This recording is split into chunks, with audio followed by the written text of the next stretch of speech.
Alors lorsqu'on a créé Akopa, le constat initial était le suivant. D'ici 2030, 30% de la population aura plus de 60 ans. Avec la crise sanitaire, récemment, ce qu'on a constaté, c'est que les personnes âgées, une personne sur 3 souffre de situations d'isolement. Concrètement, ça se traduit par la création de maisons partagées à taille humaine qui permettront d'accueillir 4 à 6 habitants.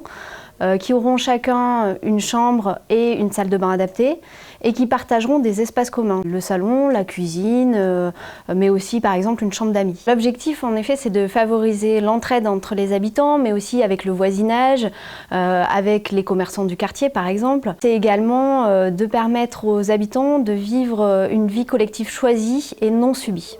Les premières maisons, elles ouvriront en fin 2022 et mi-2024 avec un premier projet à Orvault et un deuxième projet à Saint-Herblain.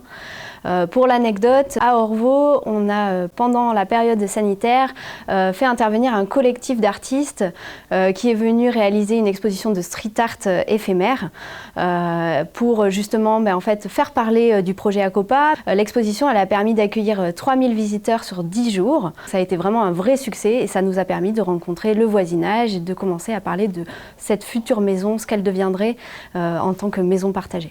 On a obtenu l'agrément d'entreprise solidaire dès 2019, dès la création de la société. Et en fait, très rapidement, lors de notre première levée de fonds, des acteurs comme France Active et la Banque des Territoires sont venus nous soutenir. Lors de la première levée de fonds, on a 70 sociétaires qui ont souscrit des parts sociales. Et ça, c'est vraiment un message fort, c'est qu'en fait, on fait appel à l'épargne citoyenne pour que ce projet il se mette en place.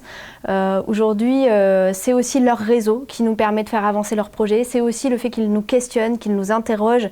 C'est vraiment tout un enchaînement d'acteurs qui se mettent autour de la table et qui nous permettent de réaliser le projet. France Active, ils nous ont soutenus avec un prêt à hauteur de 150 000 € dans la société coopérative.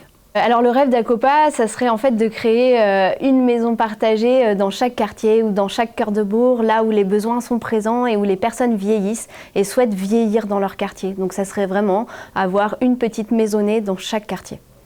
Alors à Akopa, l'envie fondamentale, c'est de se dire comment on peut proposer une nouvelle manière d'habiter aux personnes âgées, mais aussi en fait un choix de vie et un horizon qui soit enthousiasmant pour des personnes qui vont vieillir dans la société de demain.